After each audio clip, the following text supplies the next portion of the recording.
দর্শক, ডাকসু নির্বাচনের আরও তথ্য আপনাদের জানাতে চাই। নিউজরুম থেকে আমাদের সাথে এই মুহূর্তে যুক্ত হচ্ছেন আমাদের বার্তা সম্পাদক মকসিমুল আহসান।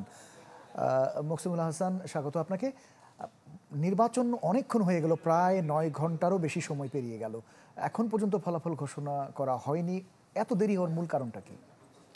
হ্যাঁ ইমতিয়াজ, এটি খুবই গুরুত্বপূর্ণ একটি প্রশ্ন। কেননা এই প্রশ্ন শুধু আপনার নয়, এই প্রশ্ন গোটা দেশবাসীর। কেননা আমরা দেখছি যে দেশবাসী এই নির্বাচনের জন্য শুধুমাত্র এই মিনি পার্লামেন্ট খ্যাত ডাকসু না, সারা বাংলাদেশের মানুষই এই ফলাফলের জন্য অপেক্ষা করছে। এবং যে কারণে আমরা সামাজিক যোগাযোগ মাধ্যম থেকে শুরু করে বিভিন্ন জায়গায় দেখছি যেটি নিয়ে বিভিন্ন আলোচনা পর্যালোচনা হচ্ছে। অনেকে বলছেন ফলাফল কেন দেরি হচ্ছে, কারণ কি, কি কারণে এতক্ষণে এত রাতেও রেজাল্ট দেওয়া যাচ্ছে না।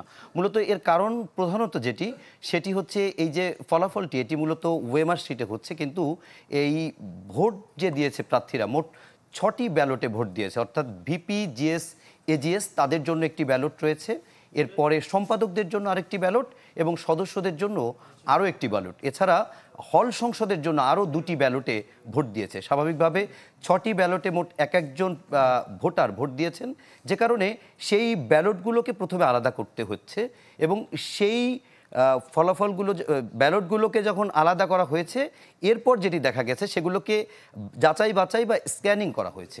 তো প্রথমে বিভিন্ন ব্যালটগুলোকে প্রায় 40,000 ভোটার এবং আমরা যতটুকু জানি 78.33% ভোট পড়েছে। ফলে বুঝতেই পারছেন যে আসলেই একটি উৎসবমুখর ডাকসু নির্বাচন ভোট গ্রহণ হয়েছে, যেখানে এত রেকর্ড সংখ্যক ভোটারের আগে কবে অংশ নিয়েছে সেটি বলা একটু কঠিন। কেননা ডাকসুতে মোট 37 বার নির্বাচন হলেও স্বাধীনতা উত্তর মাত্র 7 বার নির্বাচন হয়েছে। সুতরাং আগেরগুলোর সঙ্গে পরিসংখ্যান মেলানো একটু কঠিন। তবে 80% মতো ভোট যেহেতু পড়েছে, সে কারণে এই ভোটারদের ভোটগুলোকে, যেটি বলছিলাম যে 6টি জায়গায় আলাদা করা, তারপর সেগুলোকে যাচাই বাছাই করা এবং এখন যে মুহূর্তে যেটি চলছে সেই ফাইনাল যে কাজটি, অর্থাৎ এগুলো আপনার একটি প্রক্রিয়ার মধ্য দিয়ে মেশিনের মাধ্যমে এটিকে ফলাফল আকারে আসবে এবং যে কারণে এখনের প্রক্রিয়াটিতে খুব দেরি হবে না। যতটুকু দেরি হওয়ার, যে কয়েক ঘন্টা গিয়েছে, প্রথম দেরি কারণটি ছিল যে অনেকে যারা লাইনে দাঁড়িয়েছিল সেই লাইনগুলো শেষ করা হয়েছে, তারপরে বন্ধ করা হয়েছে, এরপর ব্যালট পেপারগুলোকে একত্রিত করা হয়েছে, তারপর সেই 6টি ব্যালটকে আলাদা করা হয়েছে, পরে সেগুলোকে যাচাই বাছাই করা হয়েছে এবং সবশেষে সেই যাচাই বাছাইয়ের অর্থাৎ স্ক্যানিংয়ের পরে তারপরে এই ফলাফলটি হচ্ছে, যে কারণে ফলাফলে দেরি হচ্ছে। এবং যতটুকু আমরা জানতে পেরেছি বিভিন্ন আমাদের 8টি কেন্দ্রেই যে আমাদের যে সহকর্মীরা রয়েছেন তাদের কাছ থেকে যে তথ্য আমরা পাচ্ছি, তাতে ধারণা করা হচ্ছে খুব বেশি সময় না, অল্প কিছুক্ষণের মধ্যেই হয়তো সেই বহু কাঙ্ক্ষিত ডাকসুর এবারের নির্বাচনের ফলাফল হয়তো আমাদের কাছে এসে পৌঁছবে। আরেকটি বিষয় একটু আপনার কাছে জানতে চাই, সারাদিন তো আপনি নিউজের সাথেই ছিলেন, এইবারের নির্বাচনে আলাদা বিশেষত্ব কি মনে হয় আপনার কাছে? এটা যদি একটু বিশ্লেষণ করে জানান আমাদের।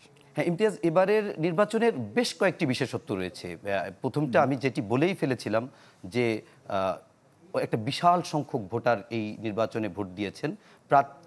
ভোটার উপস্থিতি, আমরা এর আগে থেকেই প্রার্থীদের কাছ থেকে আশঙ্কা করছিলাম যে নারী শিক্ষার্থীরা হয়তো কম আসবে, অনাবাসিক শিক্ষার্থীরা হয়তো কম আসবে, কিন্তু সব জল্পনা কল্পনাকে বলা যায় ওভারকাম করে শেষ পর্যন্ত ঢাকা বিশ্ববিদ্যালয়ের শিক্ষার্থীরা দেখিয়েছে যে শুধু গোটা জাতি যে একটি ভোটের জন্য অপেক্ষায় তা নয়, ঢাকা বিশ্ববিদ্যালয়ের শিক্ষার্থীরাও, তারাও হয়তো অনেকে জীবনে প্রথমবারের মতো কালো কালি দিয়ে হাতে যে ভোটের ছাপ সেটি দিয়েছেন। তো এই বিশাল সংখ্যক উপস্থিতি ভোটার, এটি একটিবার ভোটের বিশেষত্ব। দ্বিতীয় একটি বিশেষত্ব হচ্ছে এর আগে সবশেষ যে ডাকসু নির্বাচনটি হয়েছিল 2019 সালে, সেটি আমি একদম সরাসরি ফিল্ড থেকে কাভার করতে পেরেছি এবং সেটির সঙ্গে যদি একটি তুলনামূলক আলোচনা করি, তাহলে আমরা যেটি দেখব যে সেই নির্বাচন অনেকটা একতরফা ছিল এবং সেখানে ছাত্রদল সেই নির্বাচনে অংশগ্রহণ করেছিল, কিন্তু ছাত্রদল তখন ক্যাম্পাসে স্বাভাবিকভাবে তাদের কার্যক্রম চালাতে পারতো না এবং অন্যান্য ছাত্র সংগঠনগুলো বলা যায় যে ক্ষমতাসীন ছাত্র সংগঠন ছাড়া বাকিরা এর আগের ডাকসু নির্বাচনগুলোতে অনেকেই দেখা গেছে যে কাজ করতে পারেনি, যে কারণে এই ডাকসু নির্বাচনের একটি মজার ঘটনা আছে। সেটি হচ্ছে স্বাধীনতা উত্তর যে 7বার এই ডাকসু নির্বাচন হয়েছে, আমরা কখনোই ভিপি পদে দেখিনি যে ক্ষমতাসীন কেউ হতে পেরেছে। তো এবার যেহেতু কেউ ক্ষমতায় নেই, আবার সবাই ক্ষমতায়, সেই হিসাবে এবার ডাকসু নির্বাচনে এবার একটু ব্যতিক্রমী প্ল্যাটফর্ম, এবং কি নির্বাচনের ফলাফল হয় সেটি একটি এবারের যে একটি বিশেষত্ব এই নির্বাচনের আমরা সারাদিন থেকে যতটুকু ধারণা করতে পেরেছি,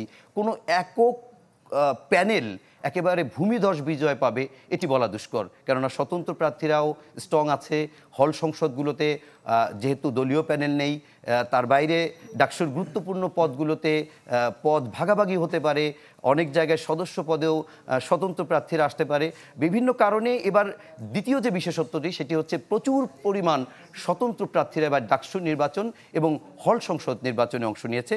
এবং তৃতীয় যেটি, আমাদের দেশে নির্বাচন বলতে সেই আমরা 91 থেকে যদি এই এখনকার সময় পর্যন্ত দেখি, যদিও সবশেষ নির্বাচনগুলো নিয়ে বিতর্ক ছিল, কিন্তু আগের নির্বাচনগুলো যে একটি উৎসব মুখর পরিবেশে ভোট গ্রহণ বলা হয়, সেটি আসলে আমরা এবারের ডাকসু নির্বাচনে সেটি দেখতে পেয়েছি।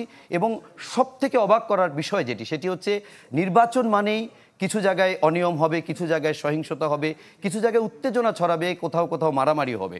সবশেষ ডাকসু নির্বাচনে আমরা দেখেছি যে দিনের প্রথম ভাগেই ডাকসুর যিনি ভিপি নির্বাচিত হয়েছিলেন গতবার, নুরুল হক নূর, তিনি যখন ভোট কেন্দ্রে গিয়েছিল এবং সেখানে তিনি হামলার শিকার হয়েছিল।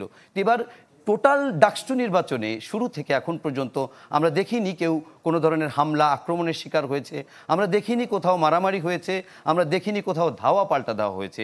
সেটি তফসিল ঘোষণার পর থেকে শুরু করে আজকে এখন পর্যন্ত বলা যায় যে ভোট গ্রহণের পর কিছুটা উত্তেজনা ছড়িয়েছিল, কিন্তু সেই উত্তেজনার পরে এখন পর্যন্ত আমরা মারামারি কিংবা অন্য কোনো ধরনের সহিংসতা, নাশকতা কিংবা এক ধরনের মারামারির পর্যায়ে কিংবা সংঘর্ষ কোনো কিছুই দেখিনি।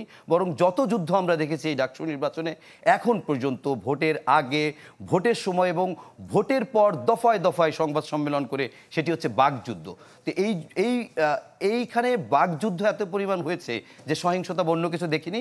তো এই হচ্ছে মোটামুটি বলতে গেলে ডাকসু নির্বাচনের এবার প্রধান তিনটি বিশেষত্ব। অনেক ধন্যবাদ। আমাদের সাথে দর্শক যুক্ত হয়েছিলেন আমাদের বার্তার সম্পাদক মুকসিমুল আহসান। তিনি ঢাকা বিশ্ববিদ্যালয়ের ছাত্র সংসদ যে ডাকসু নির্বাচন, সেই নির্বাচনের এবার এবং 2019 এবং তার আগে 1990 সালে যে নির্বাচন হয়েছিল সেই বিষয়গুলো নিয়ে আমাদের জানাচ্ছিলেন।